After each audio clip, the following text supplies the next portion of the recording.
Vous qui aimez l'histoire, l'art, la littérature, la culture, le droit, la politique, l'économie, la spiritualité, la gastronomie, la science ou la technologie, Screenshot. Screenshot, une émission qui répond à votre désir où tout est dit sans langue de bois. Screenshot, tous les jeudis, 19h sur HLive TV. Screenshot. Screenshot. Screenshot, chérie. Mesdames, Messieurs, chers téléspectatrices, téléspectateurs, bonsoir. Plaisir encore d'être avec vous encore une fois pour la présentation de l'émission Screenshot. Nous sommes à la 25e sortie de cette émission. Donc aujourd'hui, nous allons parler d'un thème qui n'est autre que la complexité de la crise haïtienne. Haïti est bouleversée, mais je vais essayer de poser certaines questions pour élucider ou pour éclaircir certaines personnes qui sont jusqu'à présent dans l'embarras, qui ne comprennent pas commencement, fin, crise ça, comment on a vécu en Haïti. Même toujours ça, ça a toujours gagné une préférence ou bien l'honneur que nous choisissons inviter à chaque fois qui viennent commenter thème que nous gagnons, qui viennent débattre ensemble avec nous. Aujourd'hui, nous avons Patrick Pierre-Louis, un jeune de la communauté, c'est un écrivain, mais qui prône depuis longtemps une question de conférence nationale souveraine. Mais est-ce qu'aujourd'hui, une conférence nationale souveraine, elle est possible? Je ne sais pas. Mais avec lui, on va essayer de voir s'il pourrait nous répondre ou bien est-ce que vraiment c'est possible aujourd'hui? Est-ce que c'est nécessaire? Est-ce que c'est obligatoire? Je dis bonsoir à Patrick Pierre-Louis et bienvenue. Merci d'avoir répondu à mon invitation. Bonsoir, professeur Chéri. Merci surtout à toi d'avoir pensé à moi pour m'inviter dans cette belle émission sur cette grande chaîne de télévision HLive. Je vais profiter pour saluer tous les téléspectateurs et téléspectatrices de cette chaîne HLive qui est écoutée partout dans le monde. Je vais lancer une salutation à ma famille qui me suit dans cette émission et surtout à mes amis qui me suivent dans cette émission. Encore merci, professeur Chéri, pour cette opportunité que tu m'offres de pouvoir mettre quelques mots sur ce grand thème que tu as choisi. Un dialogue national serait-il possible en Haïti vu le contexte difficile de cette crise? Donc nous allons débattre ensemble et bien entendu j'ai mon opinion sur le sujet. On reviendra petit à petit sur ces différentes questions. Encore merci, professeur Chéri. D'accord, et c'est moi qui vous remercie. Donc Patrick, ça fait longtemps que vous êtes dans la communauté. Au premier abord, comment voyez-vous la communauté haïtienne de France? Bon, la communauté haïtienne de France, c'est une très belle communauté qui a quand même pas mal de potentialités. Parce que quand je parle de la communauté haïtienne de France, je ne pense pas seulement à nos compatriotes ou des personnes qui ont fait les dialogues sur les groupes WhatsApp. Je pense à une communauté qui est là depuis un certain temps quand même, depuis la période des Duvaliers. Une communauté qui a commencé à entrer ici en France pour fuir la dictature et qui a bien sûr qui s'est intégrée pleinement en France, qui travaille, qui s'occupe, qui dans les hautes sphères de la société française aussi, il faut penser à eux. Et cette communauté haïtienne de France a des enfants, des petits-enfants haïtiens qui sont là aussi avec nous, qui des fois nous suivent, qui des fois regardent ce que nous, les membres actifs qui parlent en direction du problème d'Haïti et qui désirent avoir des résultats, parce que nous rappelons que nous côtoyons d'autres communautés, par exemple des communautés africaines. Et par exemple, dans mon travail, je rencontre des Tunisiens, des Marocains, je rencontre des Congolais, des Sénégalais. Je profite pour saluer ces collègues qui vont me suivre certainement dans cette belle émission et Screenshot. Donc oui, on a une très belle communauté haïtienne ici en France. Maintenant, est-ce qu'elle est impliquée pour participer dans la résolution de la crise? J'ai ma petite idée là-dessus, comment on pourrait commencer à s'impliquer. Je dirais à s'organiser d'abord, parce qu'on est quand même éparpillé et on a des individualités. Et dans la communauté, il manque un peu de, justement, un peu de, disons le mot, de communautarisme entre les Haïtiens. Je sais que ce n'est pas un mot qui est encouragé, mais pour Haïti, pour sauver Haïti, je dis oui, soyons des communautaristes, nous les Haïtiens qui vivons dans cette belle communauté haïtienne de France. D'accord. Et voilà comment l'entrée en matière est faite. Donc, mais Patrick, Haïti, la France. On se rappelle quand on était à l'école, on faisait des dissertations, à savoir en sciences sociales. On dit la Révolution française est fille avant la Révolution de Saint-Domingue. Parce que le plus souvent, on fait allusion à 1889, ensuite à 1804 ou 1803. Aujourd'hui, Haïti est sous la graba. Parce que le thème qu'on va traiter, c'est, vu la complexité de la crise haïtienne, le dialogue national serait-il possible? Mais avant d'entrer dans le dialogue, il faut qu'on essaie de décortiquer la complexité. D'après vous, d'où vient cette complexité de la crise haïtienne? Bon, la complexité de la crise haïtienne, je pense, remonte déjà des temps de Dessalines, avec l'assassinat de notre empereur Jean-Jacques Dessalines autour de 1806, et 2 ans seulement après l'indépendance d'Haïti. Nous savons que nous nous sommes réunis, nous sommes organisés pour mettre la plus grande armée napoléonienne de l'époque, la plus grande armée mondiale de l'époque en déroute sur cette île en Haïti. Et ça a été aussi un affront, hein, il faut le reconnaître. La France n'a jamais apprécié cette page-là de l'histoire. Mais il faudra que la France un jour reconnaisse et accepte cette page. Et je pense que c'est quelque chose qui est resté à travers des puissances européennes. Notamment, nous savons que les États-Unis aussi, c'est une nation quasiment qui a pris naissance au même moment que nous en Haïti. Et à bien des niveaux, nous savons que nous, les Haïtiens, nous les avons aidés dans la conquête qu'ils avaient à faire des territoires américains.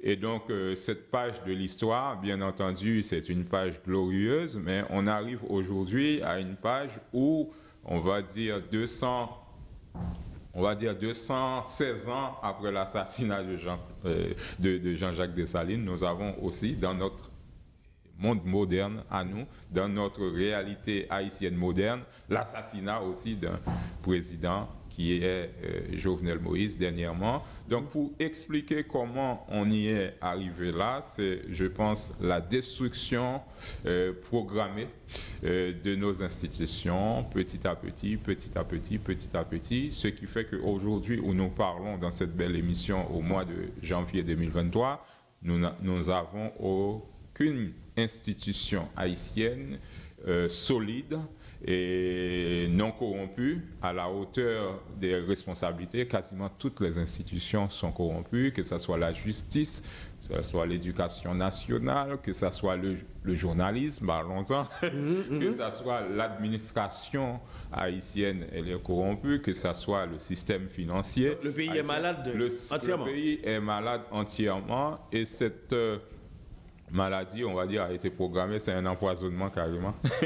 Un empoisonnement total qui a été bien sûr avec une influence extérieure, et notamment des pays comme les États-Unis qui n'ont pas forcément voulu voir une Haïti glorieuse à côté d'eux. Ça, c'est des réalités que nous connaissons. L'implication des Américains dans la chose politique haïtienne, bien sûr en complicité avec des acteurs haïtiens sur place. Nous avons des déclarations normalement de l'ex-sénateur, enfin, Joseph Lambert.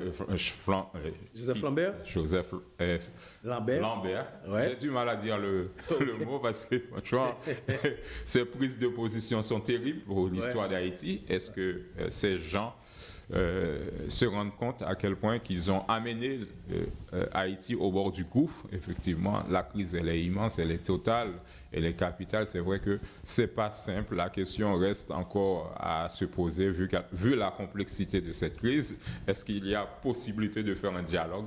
Et franchement, elle est réellement complexe, mais nous allons au fur et à mesure de vos questions, monsieur le professeur Chéri, et rentrer dans le vif du sujet. Et nous avons évidemment des pistes, des réflexions, et pour qu'on puisse justement dire oui, c'est possible qu'il y ait un dialogue. Avant d'y arriver là, j'ai une autre question. Et le plus souvent, on dit que la crise d'Haïti ou la complexité vient par rapport aux élections en Haïti.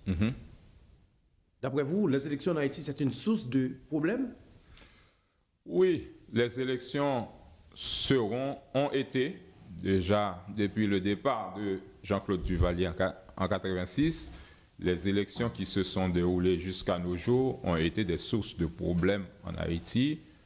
Pourquoi? Parce que nous sommes sortis d'un régime dictatorial, et nous avons fait des réunions notamment pour mettre en place une nouvelle constitution. Mais malheureusement, dans toute vraie dictature, quand on est en dictature, toutes les institutions sont normalement au service du dictateur. Nous, quand nous avons fait le déchocage, que nous avons chassé le fils de François Duvalier, donc en la personne de Jean-Claude Duvalier, nous avons fait ce chasse à l'homme. Il y a eu des moments aussi de déchocage par rapport au Macoute. Mais ce que nous avons oublié de faire, en tout cas à l'époque, c'est de réfléchir sur l'Haïti que nous voulions après un régime dictatorial. Il ne fallait pas penser à un écrit d'une nouvelle constitution seulement. Il fallait aussi faire un réel travail d'état des lieux dans les institutions pour remettre les institutions dans un ordre de fonctionnement tel que nous pouvons voir dans des pays qui sont développés. En réalité, les pays sont développés pourquoi? Parce qu'ils ont une batterie d'institutions qui encadrent les pouvoirs. Et nous, en Haïti, c'est ce que nous n'avons jamais eu. C'est-à-dire une batterie d'institutions autour du pouvoir où chaque institution a de l'anticorruption, où chaque institution doit faire son travail régalien. Et c'est ce que nous n'avons pas eu l'occasion de créer, notamment après le départ de Jean-Claude Duvalier. Oui, mais si vous me permettez, que l'on veuille ou non, pour arriver à mettre toutes ces institutions sur pied, il faudra quand même que les duvalieristes ne devraient pas être au pouvoir. Parce qu'après la chute des Duvaliers, c'est encore les duvalieristes qui ont été les héritiers qui ont été au pouvoir. Oui, ça c'est quelque chose que nous disons parce qu'aujourd'hui nous voyons le gouffre dans lequel nous trouvons. Justement, ceux qui avaient à l'époque où on a chassé Duvalier la possibilité de mettre en place des choses intéressantes pour le pays ne devaient pas regarder les choses d'un point de vue fanatique ou bien d'un point de vue de chasse à l'homme. Ils devraient plutôt voir les choses d'un point de vue à long terme. On prépare la génération future, on prépare les autres qui vont venir. Mais ce n'est pas dans cette mentalité-là que nous avons quitté la période des dictatures. On a été plus dans une mentalité de chasse à l'homme, dans une mentalité de vengeance. Et quand on attaque la construction d'une nation avec cette mentalité de vengeance, effectivement, le résultat ne peut être que ce qu'il est aujourd'hui. Et c'est pour ça que c'est encore une occasion que nous avons pour repenser les choses. Et encore une fois, il ne faut pas qu'on vienne avec une mentalité qu'il y a des hommes qui sont bons. Et donc, on va les garder, on va travailler avec eux. Et il y en a des hommes qui ne sont pas bons, on va les mettre de côté. Si on rentre dans cette mentalité-là, il n'y aura pas de dialogue. Le dialogue ne sera jamais possible. Qui dit dialogue, il faut mettre ceux qui sont mauvais en face de ceux qui sont bons.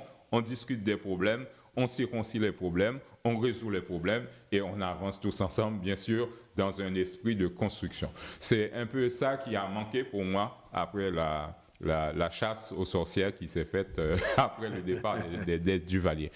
On est obligé de penser comme ça. Sinon, on sera perpétuellement dans des crises les uns contre les autres. Et c'est ça qu'il faut éviter. Il faut que la nation se réconcilie avec elle-même. Et c'est pour ça que le mot dialogue dans ce thème d'aujourd'hui est important. On ne dialogue pas parce qu'on est de bons potes. Normalement, dans le cas où on est, c'est parce qu'il y a des contentieux, c'est parce qu'il y a des problèmes qu'on doit dialoguer pour trouver des solutions. Donc, qui dit des problèmes, il y en a qui profitent, il y en a qui subissent les problèmes. Il y en a des victimes, il y en a des bourreaux dans le système. Donc, du coup, il faut mettre toutes ces personnes-là... Il faut qu'il y ait un brassage. Voilà, les uns en face des autres, avec bien sûr la justice qui est universelle. C'est vrai qu'aujourd'hui en Haïti, nous n'avons pas de justice, mais la justice est universelle. Il faut qu'il y ait une autorité qui doit être installée dans le pays pour juger les cas, non pas dans un style de chasse à l'homme, mais dans un style de remettre les gens dans le sens où ils doivent fonctionner ensemble, où ils doivent marcher ensemble. C'est ça d'ailleurs le sens du projet que je porte, qui est le projet de la conférence nationale souveraine. On va y arriver. On va y arriver. On va y arriver, il n'y a aucun problème. Mais avant, parce que là, on essaye de camper la période qui nous amène à la complexité, tout ce qui s'est passé dedans, mais on ne peut pas fermer les yeux aujourd'hui sur la gangstérisation du pays. Donc, pour arriver à ce dialogue-là, mais comment voyez-vous ce problème-là? Le problème de beaucoup de gangs, des bandits, des gens qui violent, des gens qui kidnappent, des gens qui ont des armes lourdes, des armes qui viennent principalement des États-Unis. La police ne peut pas faire face. La police qui est faible en termes de, comment dirais-je, d'impact, en termes d'action à mener. La police qui justement abandonne, quasiment n'a pas les moyens justement pour résister face à l'assaut des gangs. Donc oui, ce problème, en fait, il faut que nous la regardons en tant qu'un problème que nous, les Haïtiens, nous devons nous-mêmes gérer. Parce que j'ai vu, bien sûr, M. Ariel Henry faire des appels au secours en direction de l'international, où il demande force internationale pour intervenir. Et d'ailleurs, depuis l'assassinat... Vous êtes pour ou contre la force internationale? Bien entendu, répondre comme ça, c'est pas évident. Bien sûr, il faut prendre le pour et le contre. Et j'entendais quelqu'un qui disait sur un média, et que je ne dirai pas le nom, où il disait c'est un droit que nous avons de réclamer de l'aide de la part de l'international. C'est un droit parce que nous sommes membres de l'ONU. Il n'avait pas totalement tort de le dire, mais ça dépend qui demande cette aide-là. Est-ce que c'est Ariel Henry qui doit demander cette aide? Est-ce que c'est le nouveau Haut Conseil de transition qui doit faire cette demande? En fait, c'est qui a aujourd'hui la légitimité de faire venir une force internationale en Haïti pour aider encore à la résolution de la crise. C'est là toute la complexité du problème. Et c'est pour ça qu'on ne peut pas demander à ceux qui sont soupçonnés d'être les assassins d'un président de la République qui gouvernait avec ses propres moyens. Bon, ouais, il y a encore des choses discutables sur sa façon de diriger. Tout à fait. Au président Jovenel Moïse qui a été assassiné. Mais en tout cas, par exemple, Ariel Henry est nommé, son nom est cité dans l'assassinat du président.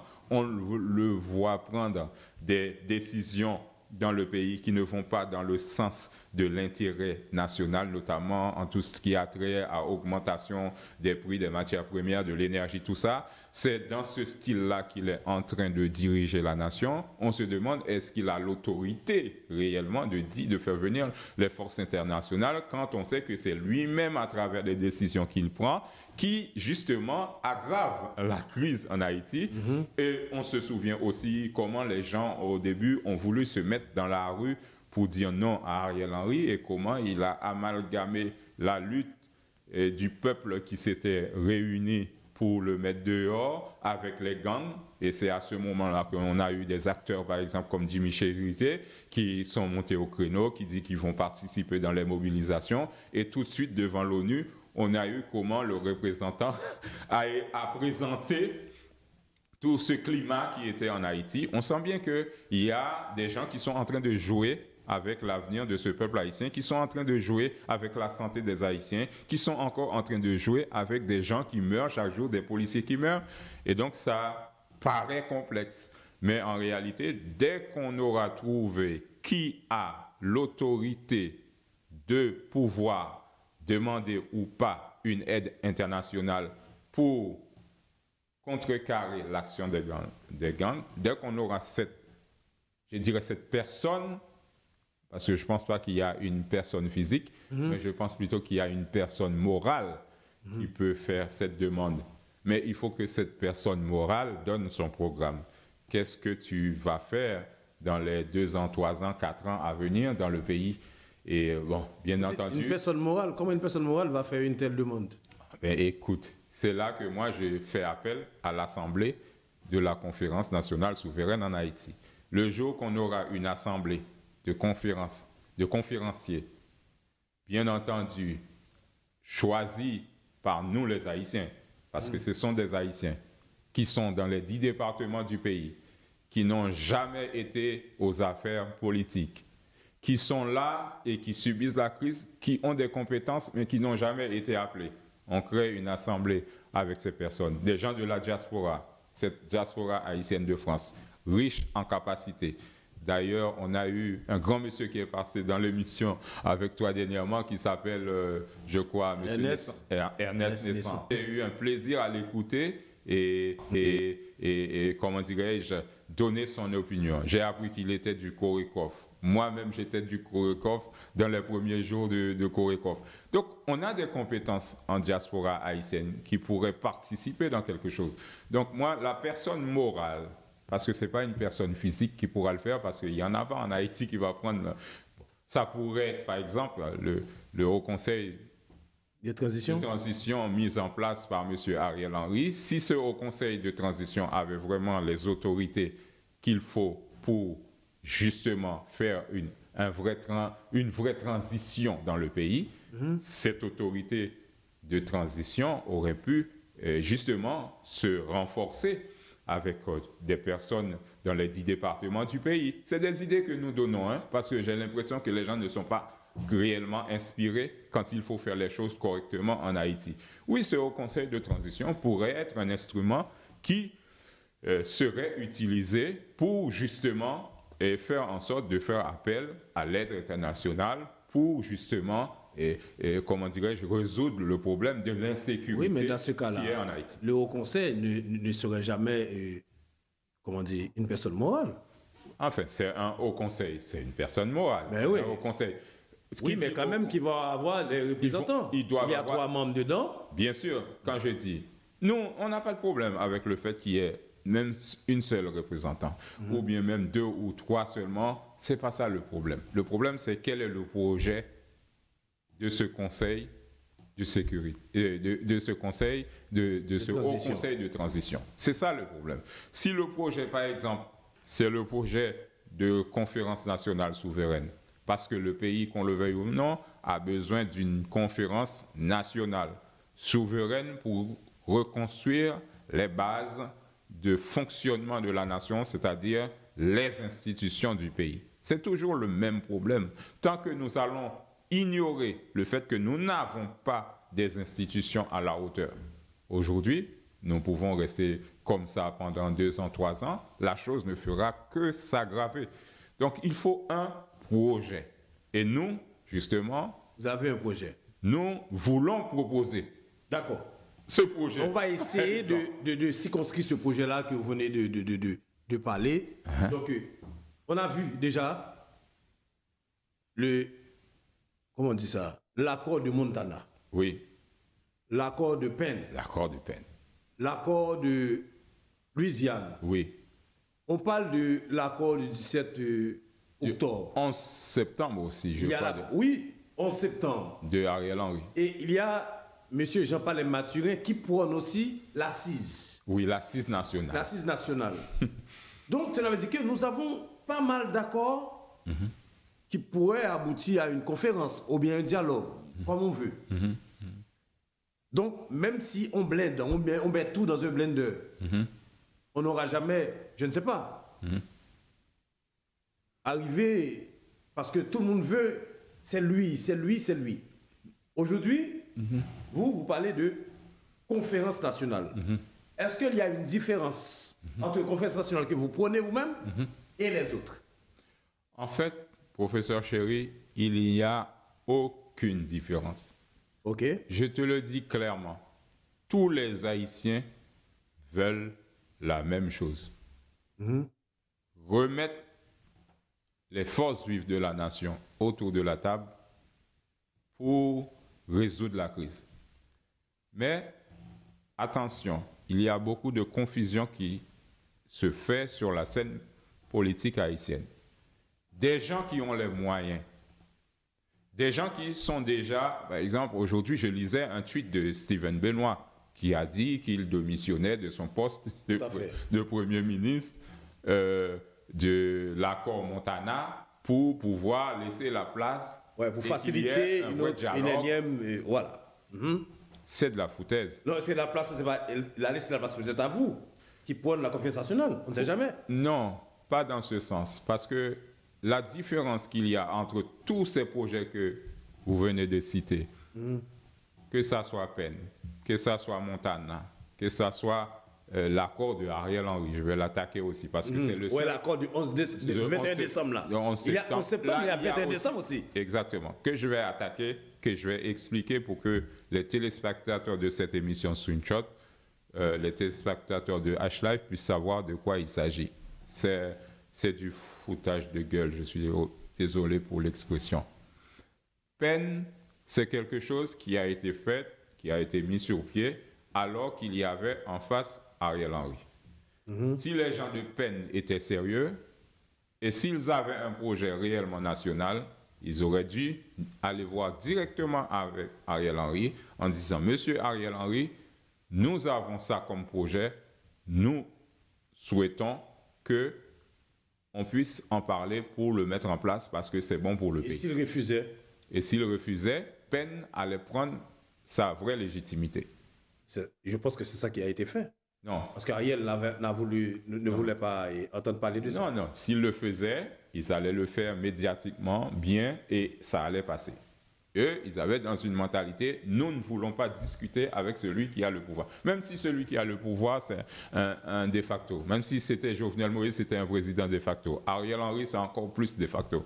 OK, on est d'accord. Mais celui qui a le pouvoir, le minimum de pouvoir, je ne dirais pas légitime, mais je dirais plutôt officiel. Celui qui a le pouvoir officiel, c'est à lui que tu dois adresser un accord qui doit être un accord porté par toute la nation. Sinon, c'est quelque chose que tu es en train de faire, de privé, et tu espères que tu vas avoir du monde et tu vas l'imposer. Ça, c'est un espèce de coup d'État qui ne dit pas son nom.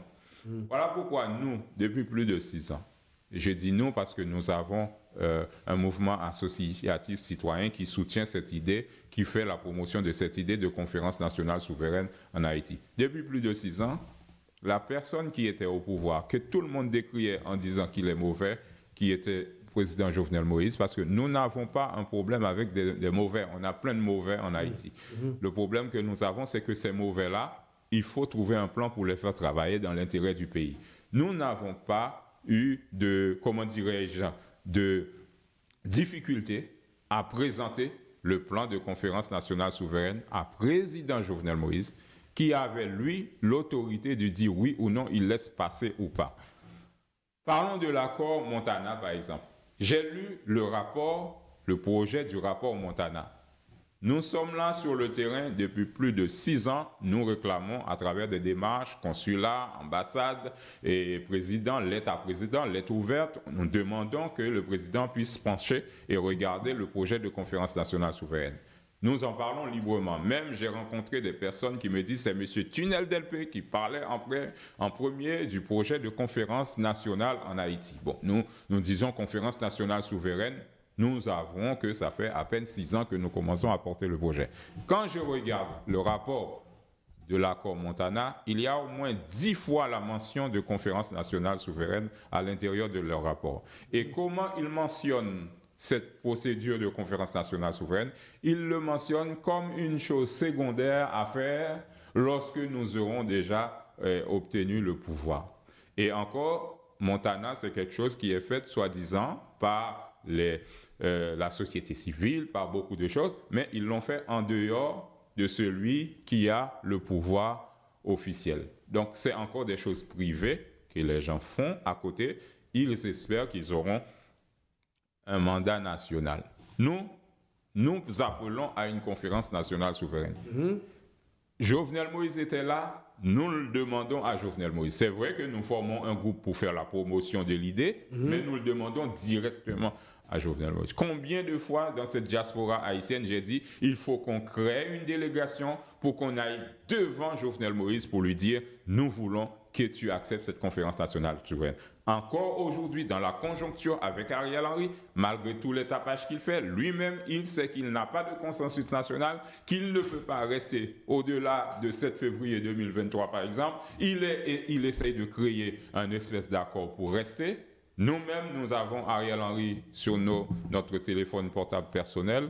Nous-mêmes, nous l'avons contacté. Nous-mêmes, nous lui disons, Monsieur Ariel Henry, c'est à vous d'accepter le projet de conférence nationale souveraine. Parce que c'est une conférence nationale souveraine. Donc, vous pensez que la conférence nationale doit être organisée avec le pouvoir en place? Doit être acceptée par l'autorité officielle en place. Si tout le monde me comprend, depuis l'époque de Jovenel Moïse, si tout le monde comprend que c'est à ce niveau-là que nous mettons là-bas, ça fait longtemps qu'on aurait résolu la crise en Haïti. C'est parce que beaucoup de gens font des confusions, des gens qui font des assises nationales, qui vont partout, qui vont aux États-Unis, qui vont... Mais ils ne vont jamais voir la personne qui a le pouvoir officiel pour lui dire « nous allons faire ça pour le pays ». C'est ça la différence. Est-ce que d'après vous, bon, comme je ne l'ai plus, maintenant c'est Ariel. Est-ce que Ariel, je ne sais pas si vous l'avez contacté, si vous avez le franc-parler avec lui, peut-être vous échangez par SMS, etc. Oui, SMS, pas de franc contact, pas de... Est-ce qu'il est pour une conférence nationale? Mais Ariel ne sera jamais pour une conférence nationale souveraine. Ok, dans ce cas-là, pas dans son comment... intérêt. Ok, d'accord. Là, je pose la question, c'est... Oui, c'est pour mieux comprendre, pour les téléspectateurs, téléspectatrices, exactement. puissent comprendre. Exactement. Maintenant, votre démarche, là, si Ariel n'est pas pour, qui maintenant allez-vous convaincre? Comment organiser cette conférence nationale? Voilà. Moi, je rappelle dans cette émission, je suis un croyant. Ah. Ce que je vais dire m'oblige à dire ce que... Je suis un croyant. Dans une démarche, dans un combat, là, moi, je suis certain que Jovenel Moïse ne voulait pas non plus entendre parler de conférence nationale souveraine. Nous savons comment il a terminé. Okay. Je continuerai à demander à M. Ariel Henry, que ce soit à travers des tweets. Et si je trouve, justement, parce que je suis en quête de personnes qui veulent qu'on change réellement les choses en Haïti, si je trouve une délégation qui est prête à aller en Haïti avec moi, j'irai dire à M. Ariel Henry en face à face, voilà ce qu'il faut faire pour le pays. Bien entendu, il n'acceptera pas. C'est ça, c'est pas si vous trouvez une délégation. Il faut que déjà Ariel Henry accepte de vous recevoir. De me recevoir. Et puis, maintenant, vous formez la délégation. Former la délégation. C'est ça déjà. Exactement. Mais on peut faire des démarches dans ce sens-là. Et d'ailleurs, si j'ai un groupe, j'essaie de les motiver, c'est pour qu'on puisse aller dans cette direction-là. D'ailleurs, tous ceux qui ont fait les accords Penn, Montana et Assises nationales, s'ils étaient sérieux, ils allaient dire, Patrick, on va faire une délégation avec ton équipe, on va y aller, on va prendre les taureaux par les cornes, on va gérer le truc. Parce que le problème, c'est pas Ariel Henry, parce que Ariel Henry va bientôt mourir. Et la génération qui va venir demain. Il y a une question qui me vient à l'idée. Oui. Vous dites que les autres qui font Assises ou bien Montana, etc., me connaissent. Ils n'ont pas appelé Patrick. Ils me connaissent tous. Est-ce que maintenant, est-ce que vous les appelez? Est-ce que j'ai fait la démarche de les appeler? Pour qu'ils puissent, pour que vous vous mettez ensemble. Tu as nommé quelqu'un tout à l'heure, c'est Jean-Palem Mathurin. Jean-Palem Mathurin, oui. Tu sais que le jour que Jean-Palem Mathurin est venu pas pour la première fois, en tout cas la première fois que je l'ai vu dans cette communauté haïtienne de France, c'est chez Marie Saint-Hilaire, qui n'habite pas trop loin d'ici d'ailleurs. Ouais, tout à fait. Et c'est dans son local là-bas. La question que j'avais posée à Jean-Palem Mathurin à l'époque, je ne suis pas en train de comment dirais-je, de diffamer, parce que cette émission n'est pas là pour diffamer. Cette émission est là pour dire des choses vraies. La première question, que j'avais posée à Jean-Paul Mathurin, qui est venu dans la diaspora chercher des membres de la diaspora pour soutenir son parti politique, parce qu'il était dans une mentalité, il prépare son parti politique pour aller participer dans des élections que moi, je savais qu'il n'allait jamais y aller. Je suis obligé de le dire tel que je l'ai vécu. OK.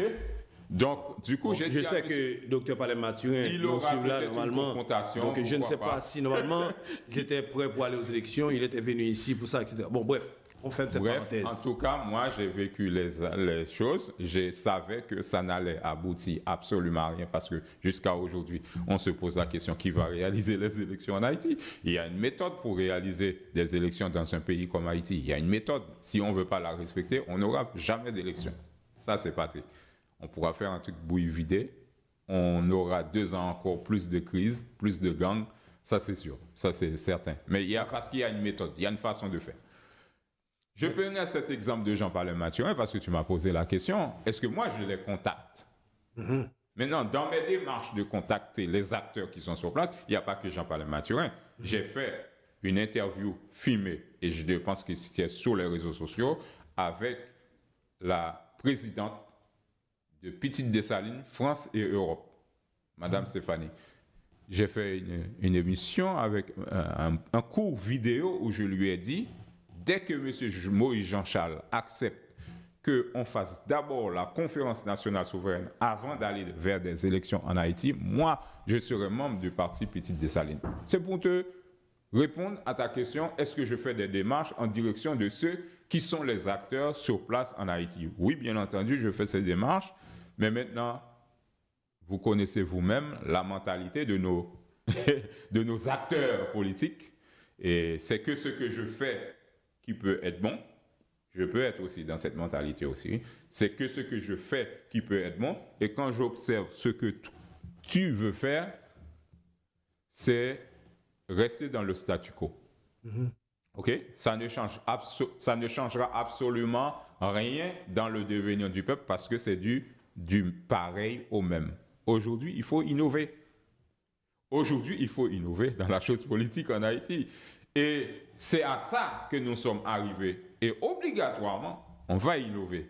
Et c'est pour ça que la question, vu la difficulté que nous avons en Haïti, serait-il possible de réaliser un dialogue? Moi, je dis oui. Mais ça dépend comment le faire. Ça dépend qui va s'engager dans ce dialogue. Ça dépend du projet. Quel est le projet? Pour faire quoi derrière? On fait un dialogue pour faire quoi? Pour créer une autre Haïti, pour continuer à rigoler? Non, ben, voilà. Donc, juste, je voulais terminer avec le problème de Jean, l'anecdote avec Jean Palem. Je lui avais demandé, monsieur Jean Palem Mathurin, que pensez-vous d'une conférence nationale souveraine en Haïti? Parce qu'à l'époque, encore une fois, il était dans une mentalité de chercher des voix. De chercher des voix pour le soutenir, pour son parti politique. Il y avait les élections? Chacun construit son, comment on appelle ça? Oui, c'est chercher des voix. Chaque personne construit son rapport de force. C'est comme ça qu'ils le disent en Haïti. C'est pour ça que le pays est divisé autant. Trop de personnes sur le terrain en train de construire des rapports de force en espérant qu'ils vont prendre le pouvoir. Donc, on va revenir là, rester là. Merci. Donc, merci.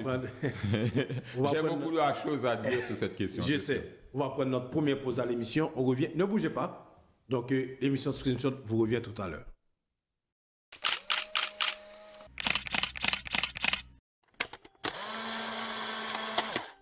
Vous qui aimez l'histoire, l'art, la littérature, la culture, le droit, la politique, l'économie, la spiritualité, la gastronomie, la science ou la technologie, Screenshot. Screenshot, une émission qui répond à votre désir où tout est dit sans langue de bois. Screenshot, tous les jeudis, 19h sur HLive TV. Screenshot. Screenshot. Screenshot, chérie.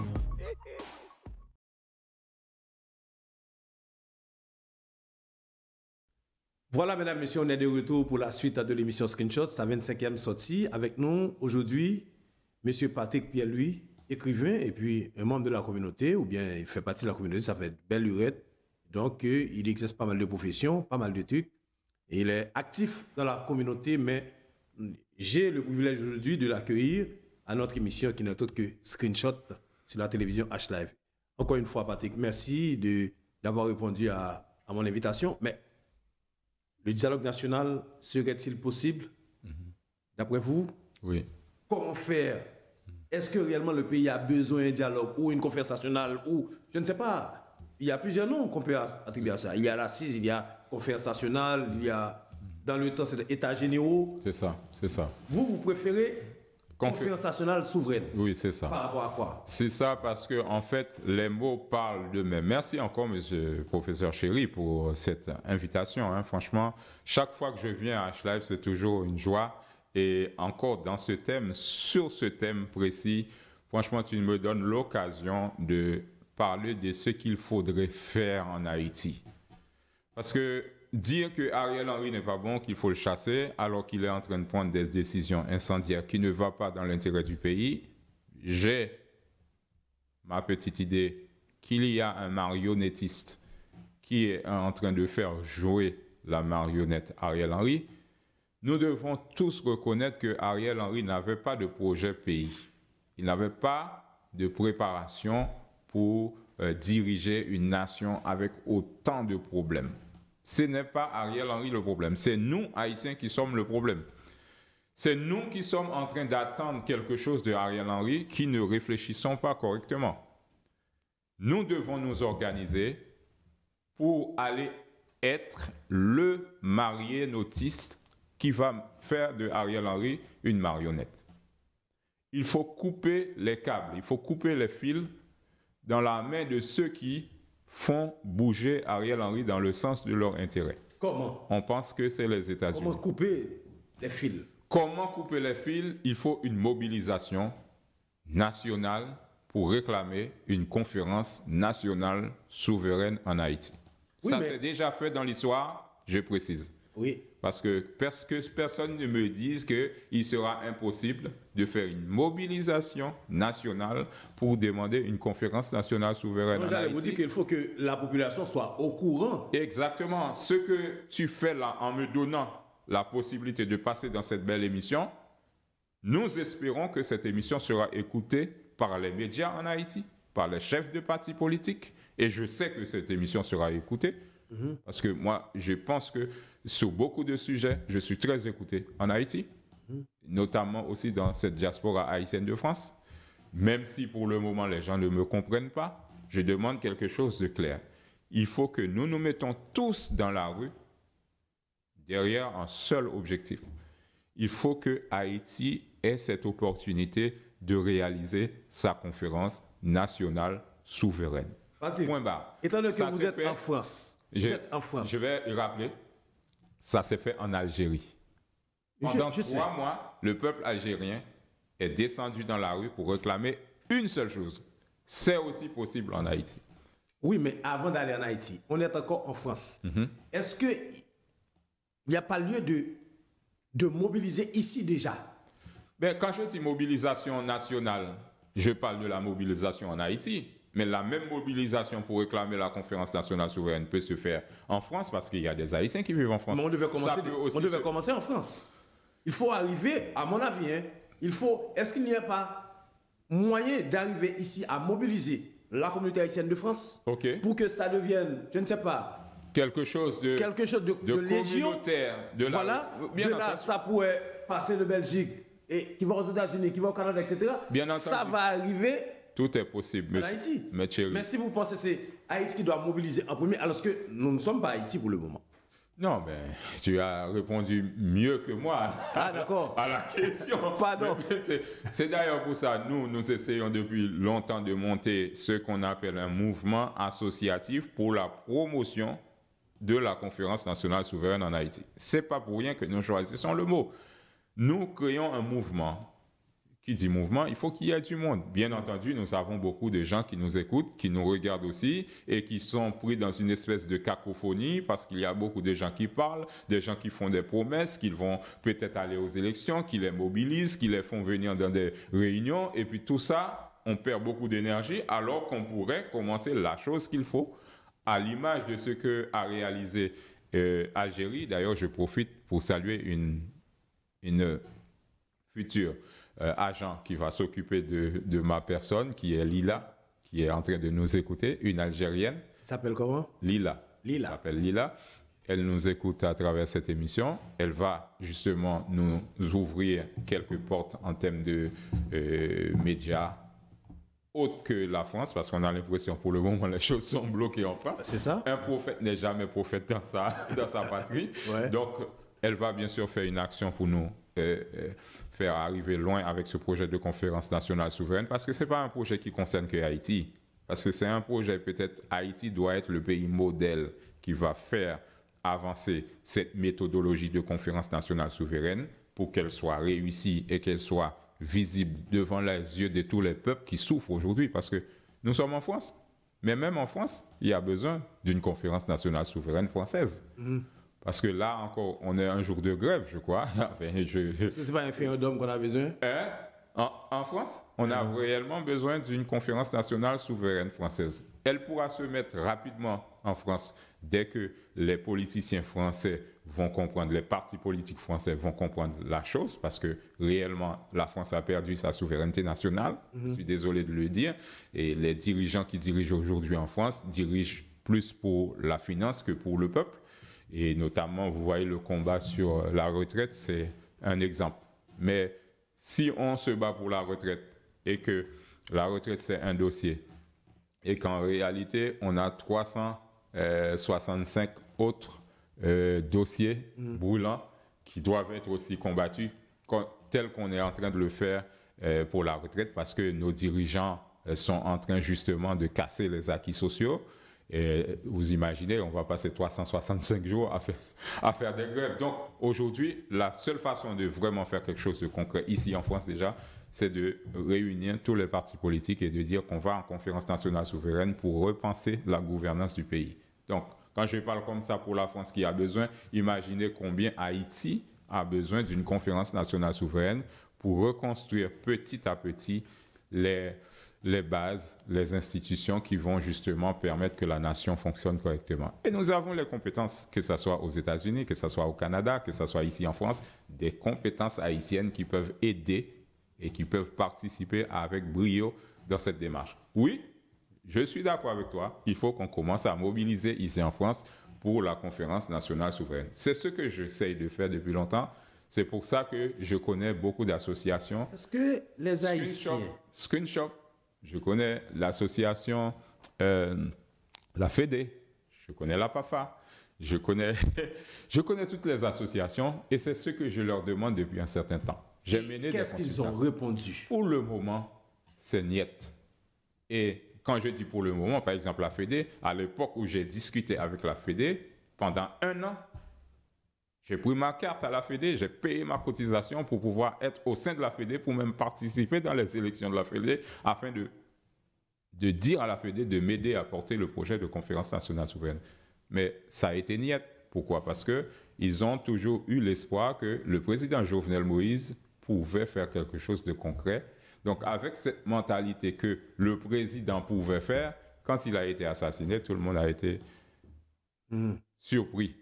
Tu comprends? Parce qu'on ne pensait pas que la chose aurait été jusque-là.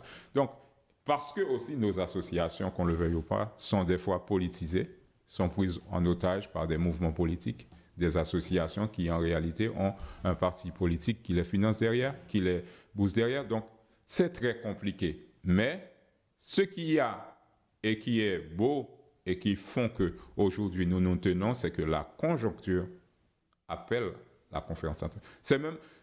Quand les Haïtiens ouvriront la bouche pour dire que nous voulons la conférence nationale souveraine, ça sera beau. Mais en tout cas, la conjoncture telle qu'elle est fait appel à la conférence nationale souveraine. C'est la question. J'allais vous poser cette question parce que Haïti, aujourd'hui où nous parlons, est-ce qu'on parle de conférence nationale? Est-ce qu'on parle de dialogue? Parce qu'à un certain moment, on parlait de dialogue. Ouais. C'est pourquoi il y avait Montana, il y avait Penn, il y avait ça, etc. Mais aujourd'hui, au moment où nous parlons, est-ce que c'est de mise? Dialogue, conférence. En fait, quand on dit dialogue, le plus souvent, il faut le comprendre dans le sens réellement politique. C'est le pouvoir en place qui a du mal à bien diriger. L'opposition vient pour faire des accords avec le pouvoir en place afin de trouver des intérêts communs pour continuer à piller, à voler les ressources du peuple. C'est ça un dialogue en réalité. Que les gens qui nous parlent du dialogue ne se cachent pas derrière leurs vraies intentions. C'est des partis politiques qui demandent dialogue. Nous disons, OK, d'accord, dialogue, mais dans ce dialogue, nous aussi, le peuple, les associations, les chefs d'entreprise, les personnalités intellectuelles, scientifiques, haïtiennes, nous voudrions participer. Nous ne disons même pas la société civile parce qu'il y a aussi une pseudo-société civile qui s'organise en Haïti. En réalité, ce n'est pas une société civile. C'est une société civile politisée qui se cache derrière l'expression société civile, mais en réalité, ce sont des partis politiques qui défendent des intérêts. Nous disons, la vraie société civile, ce sont les associations. Les gens qui ont des associations, qui font des écoles en Haïti, qui font des hôpitaux en Haïti, qui essayent de faire lancer la production nationale, tant bien que mal. Ces acteurs qui sont des fois dans les 10 départements du pays, qui sont des intellectuels, des professeurs, des gens comme ça, qui pourraient justement être aussi autour de la table du dialogue. Et donc, du coup, comme il y a une troisième entité qui s'ajoute, on ne parle plus de dialogue, on parle de conférence. Parce que quand on est à deux au téléphone, on est en dialogue, mais dès qu'il y a une troisième personne sur la ligne, on a un call conférence. C'est un exemple. La diaspora aussi pourrait être une quatrième entité qui pourrait participer dans ce dialogue transformé en conférence nationale. Pourquoi elle doit être nationale? Mais parce qu'elle doit prendre en compte toutes les composantes de la nation. Vous parlez de la conférence. Vous parlez de la diaspora. Alors la diaspora, ce n'est pas une institution. Parce qu'il y a, bon, je prends toujours plaisir à expliquer le thème diaspora à cette émission, parce qu'on sait très bien, d'après Larousse ou Petit Robert, comment on définit diaspora, mais nous, Haïtiens, nous avons notre propre définition pour les diasporas. Ce sont les citoyens qui ont laissé le pays, qui ont voyagé, donc on appelle les diasporas, mais même si on peut dire les expatriés. C'est bien. Mais on reprend, c'est pour les autres nations qui nous regardent, qui nous suivent, on n'est pas jeter l'opprobre sur nous. Donc, bref, nous avons notre thème diaspora, ok. La diaspora, ce n'est pas une institution, parce que vous savez très bien, il y a une branche diaspora en France, avec notre communauté, il y en a au Brésil, République dominicaine, Chili, bon, États-Unis même, ce n'est pas la peine. Donc comment, qui va représenter la diaspora que vous parlez là à une conférence nationale? D'accord. En fait, aujourd'hui, il n'y a personne qui peut représenter, qui peut prendre de manière, comment dirais-je, s'autoproclamer, être membre ou quoi que ce soit de la diaspora ou même de la société civile en Haïti ou représentant dans les départements. En réalité, on a des gens dispatchés dans un brouhaha qui n'est pas clair. Le jour qu'on arrive à imposer la conférence nationale souveraine à celui qui aura le pouvoir officiel, je n'ai pas dit légitime, parce que le pouvoir légitime, c'est après la conférence nationale souveraine qu'on mettra des élus légitimes au pouvoir. Très bien. OK? Donc, le pouvoir officiel, ça peut être quelqu'un qui va s'organiser avec son groupe, qui va peut-être prendre Ariel Henry et puis le déchouquer et prendre sa place. Ça peut être ça aussi, parce qu'aujourd'hui, en Haïti, tout est possible. Mais si c'est la personne, Ariel Henry, pendant qu'il est là, nous devrions le forcer à accepter la conférence nationale souveraine.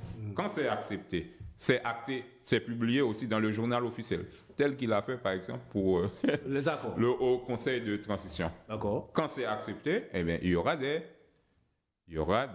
travaux, il y aura des formulaires, il y aura des inscriptions, il y aura, si on a besoin par exemple de 10 Haïtiens. Qui va faire tout ça?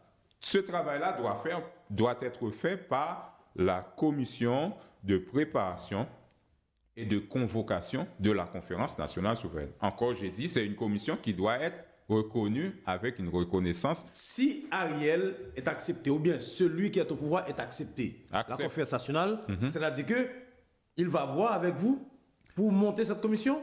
Bien, je suis le porteur du projet. D'accord. Bien entendu, s'ils acceptent, demain, je suis en Haïti.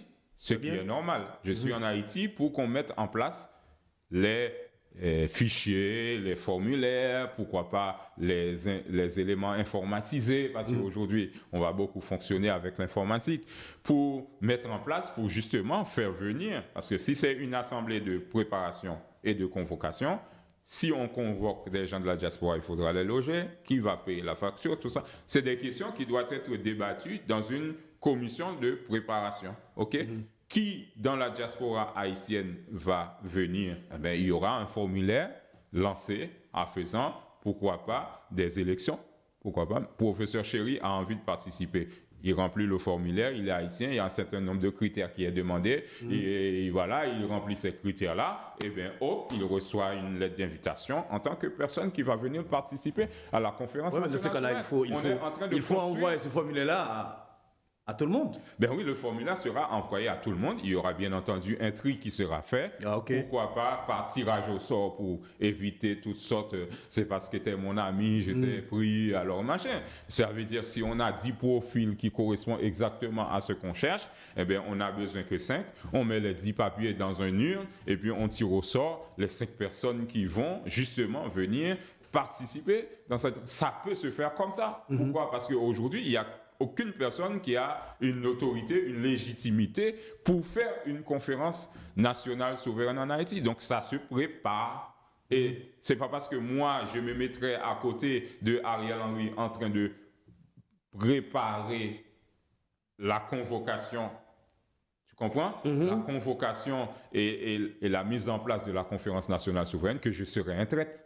C'est le projet qui dira où je vais. Et en plus de ça, toute chose, avant de faire quoi que ce soit, la première chose, Ariel Henry accepte le projet. La première chose, on demande 20, parce que dans ce projet, nous avons 24 activités. Nous demandons les 24 premiers jours de cette institution. Nous avons les médias nationaux. Nous sommes en train de faire la présentation de ce que nous voulons proposer à la nation. Et toutes les questions que tu viens de me poser là seront posées et les gens vont comprendre que le pays va rentrer dans un nouvel ère et c'est tout Haïtien qui est disponible, qui est disposé pour venir participer dans la construction du pays.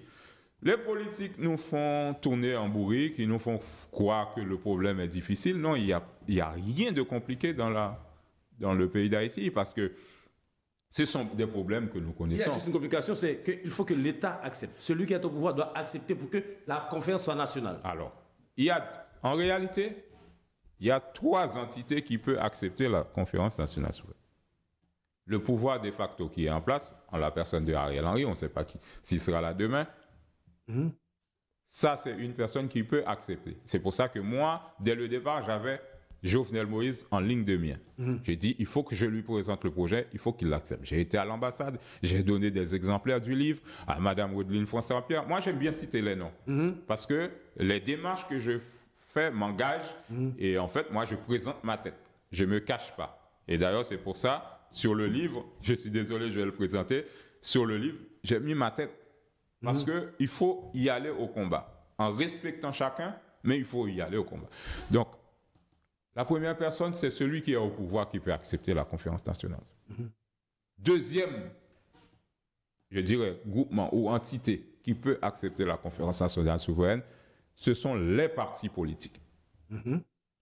Si les partis politiques qui font des accords passibles, des accords pas là, qui sont des choses pour nous faire perdre le temps, décident et disent Haïti a besoin d'une conférence nationale souveraine. Si Jerry Tardieu le dit, si, comment il s'appelle, Claude Joseph le dit, si Petite Dessalines, Moïse Jean-Charles le dit, si, comment il s'appelle encore, AAA le dit, Louis Latortue le dit, nous voulons une conférence nationale souveraine. C'est ça un vrai accord en réalité. C'est ça le vrai accord que ces messieurs-là devraient chercher. Mais c'est pas ça qu'ils font. Une conférence nationale, ce serait, comment dire, ça ferait l'affaire des hommes au pouvoir. Non, mais là, je suis en train de parler du fait qu'aujourd'hui, les Haïtiens doivent prendre conscience qu'ils sont au pouvoir ou pas, la complexité de la crise doit les déranger, M. Chéri. Mais pourquoi ils ne l'ont pas fait? Pourquoi ils ne veulent pas? Ben, en fait, c'est pour ça qu'il y a un dérangement quelque part. Ça les dérange, bien entendu.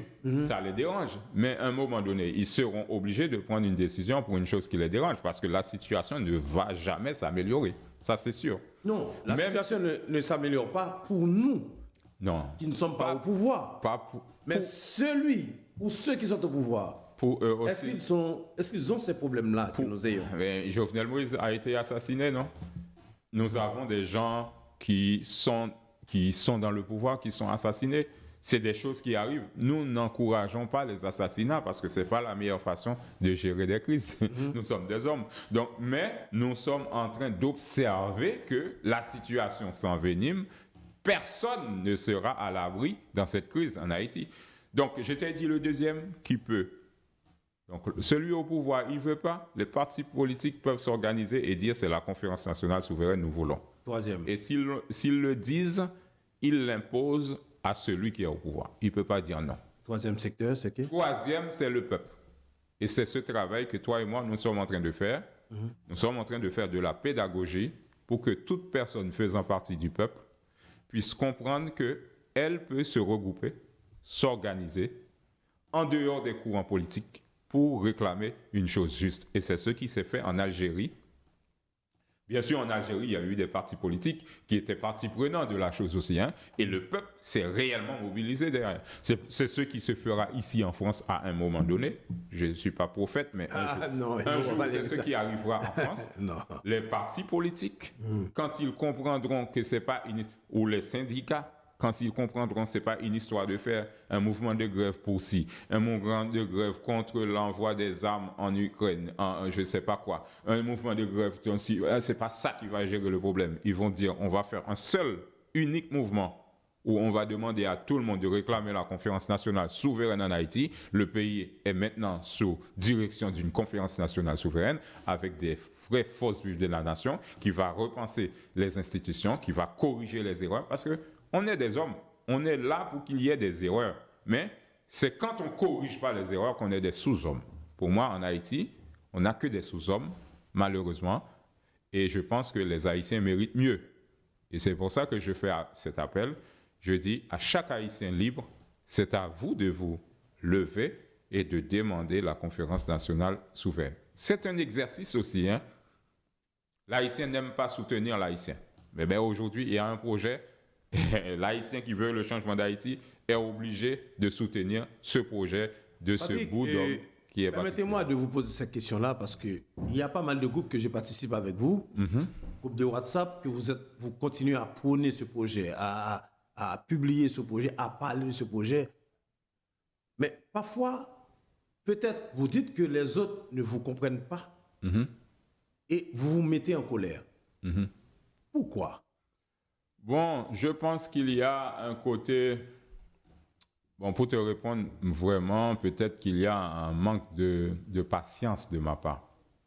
Ce manque de patience, c'est parce que je vois que la solution est là, mais on a beaucoup de gens qui nous perdent le temps, qui font des sujets qui n'ont rien à voir avec la gravité du moment présent. Et je trouve des fois que c'est une perte de temps. Et surtout que quand moi, je suis aussi impliqué dans la chose et que je vois quelqu'un en train de rigoler quand il y a un sujet, qu'il faut prendre le sujet à la hauteur, au sérieux, et que je vois les gens sont en train de rigoler, des fois, j'ai effectivement cette tendance on le sait parce que les gens, ils vous suivent. Cette tendance à dire que vous ne me comprenez pas et voilà. Parce que franchement, pour me comprendre, c'est pas compliqué. J'ai quelques Haïtiens qui me comprennent. C'est ce que vous dites. C'est ce que vous dites. Sérieusement, mes chéris. J'ai eu un monsieur qui s'appelle, d'ailleurs, je crois qu'il a appelé la chaîne H-Live, qui s'appelle Amerigo, qui se trouve en République dominicaine. Je devrais d'ailleurs, je salue Amerigo avec Pasteur Simon du côté de la République dominicaine. Je devais aller en République dominicaine, mais j'ai eu des soucis de vaccination. Ça n'a pas pu se faire. Bon, c'est la volonté de Dieu, encore une fois. Mais Amerigo a pris le temps. Il a pris, je crois, une semaine pour lire le livre. une fois qu'il a fini de lire le livre, on a fait une discussion de 2 heures. Dommage que je n'ai pas pu enregistrer cette discussion téléphonique qu'on a fait pendant 2 heures. Le monsieur, il m'a dit, il y a tout. Il y a tout. Tout y est dans le projet. Tout y est dans le livre. Les gens qui me comprendront prendront le temps de me lire. Je suis désolé, c'est pas facile à travers un groupe WhatsApp, à travers un audio 5 minutes, 2 minutes. D'ailleurs, dès que tu fais 5 minutes, les gars, ils te disent, ils ne t'écoutent pas. Tu comprends? Les gens qui me lisent me comprennent. Mais les gens qui ne me comprendront pas, c'est des gens qui voient la crise comme moi, qui ont des idées. Et souvent, ces idées, c'est rester dans le statu quo, marcher derrière un leader politique qui se réveille. Par exemple, Claude Joseph.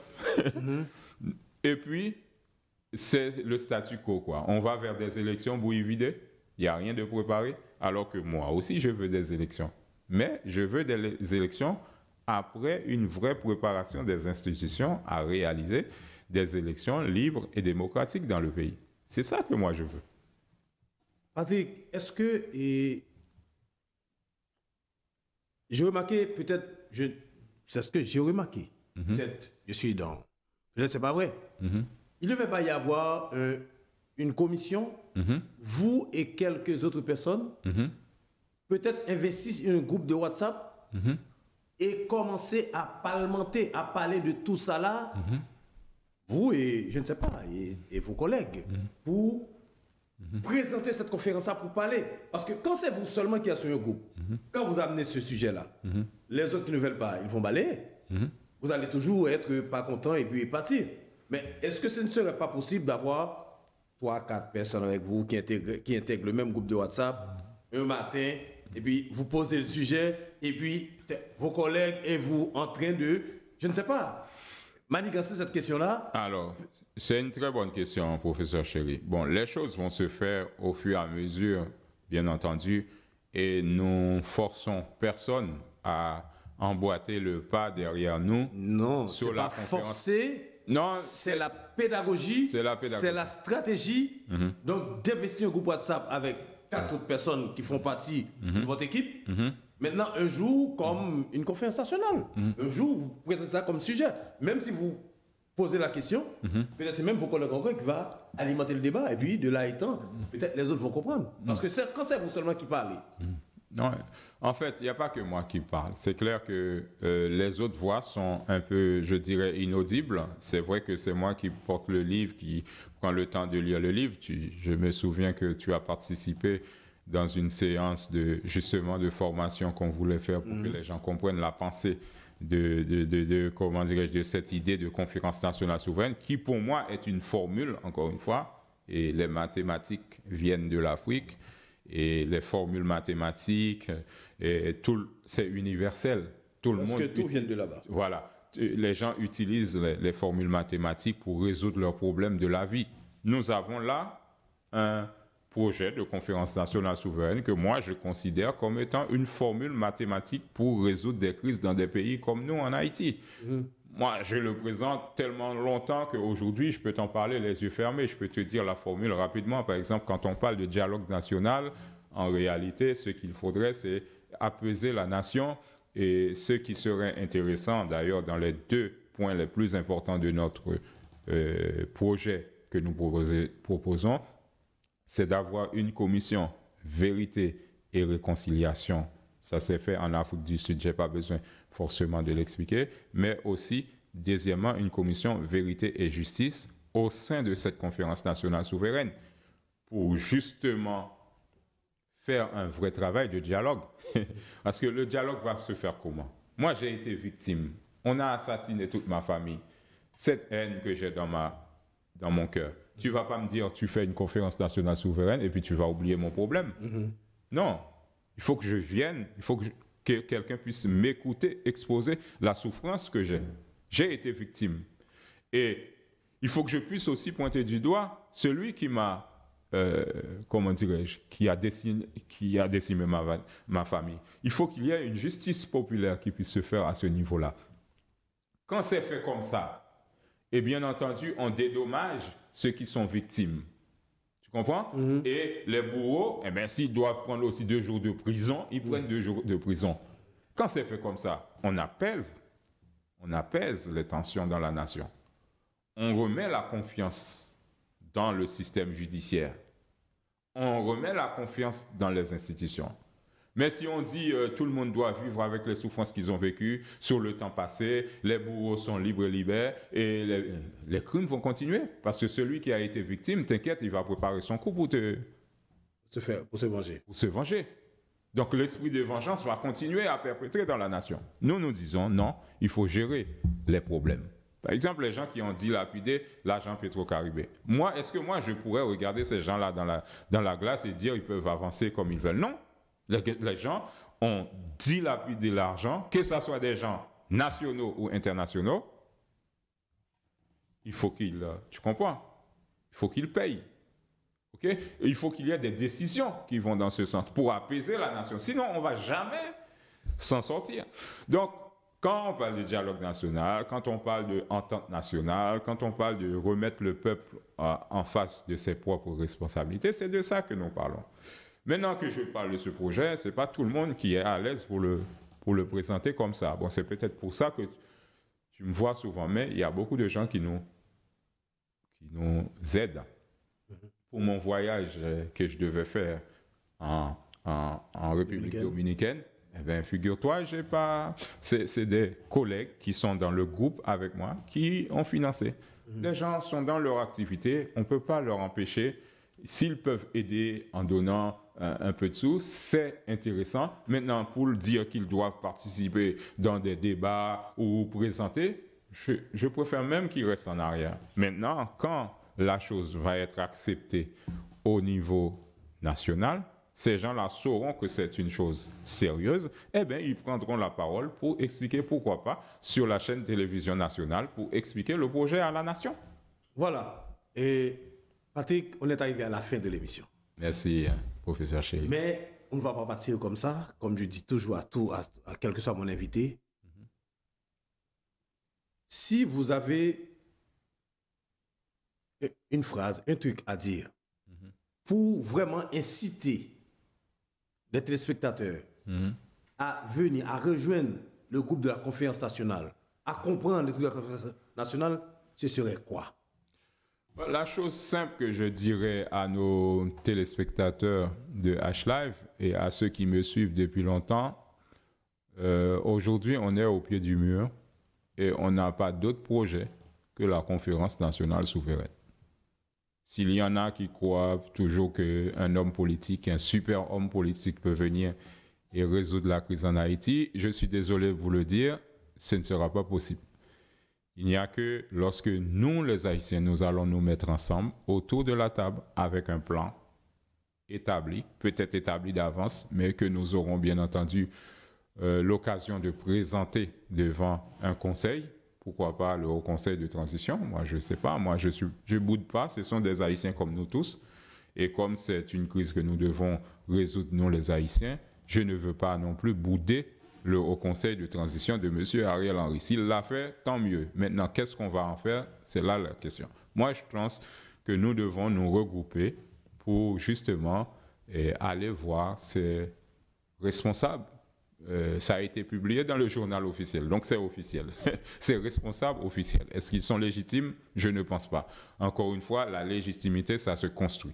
Et c'est à travers justement le projet de conférence nationale souveraine que nous pensons que nous pouvons construire la légitimité de nos futurs élus qui seront élus en Haïti à travers, bien entendu, des élections réellement libres et réellement démocratiques. En tout cas, c'est encore un plaisir d'être passé dans cette émission. C'est ce que je voulais dire. Donc, je suis disponible. Je ne sais pas si je peux laisser mon numéro de téléphone. S'il y a des gens qui veulent me contacter au 07 82 08 07 36. 07 82 08 07 36. C'est bien 36, hein, mon Dieu, je ne me suis pas trompé. Okay. Enfin bref, soit par professeur Chéri, soit par H-Live, si vous essayez de me joindre, je suis disponible, bien entendu, dans des moments de réflexion autour de la crise haïtienne. Vous pouvez me contacter, je participerai dans des émissions comme celle-là. S'il y en a d'autres, bien sûr, avec des autres animateurs, d'autres personnes autour du thème, on sera toujours présent pour parler pour Haïti. Mais l'objectif, c'est qu'on doit aller voir celui qui aura le pouvoir ou celui qui a le pouvoir pour lui dire, voici le projet pour la reconstruction du pays. Voilà, et mesdames, messieurs, donc le thème qu'on avait traité aujourd'hui, c'était, vu la complexité de la crise haïtienne, le dialogue national serait-il possible? Avec nous, nous avions eu M. Patrick Pierre-Louis, un jeune de la communauté qui prône la confiance nationale depuis tantôt. Donc, nous avons eu le plaisir d'inviter aujourd'hui. Donc, sur ce, nous allons prendre congé de vous. Nous vous disons à bientôt pour une autre prochaine émission.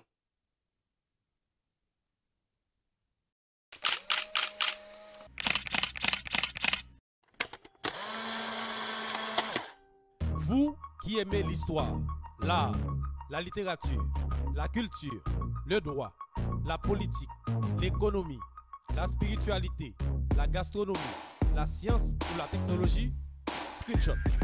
Screenshot, une émission qui répond à votre désir où tout est dit sans langue de bois. Screenshot, tous les jeudis, 19h sur HLive TV. Screenshot. Screenshot. Screenshot, chérie.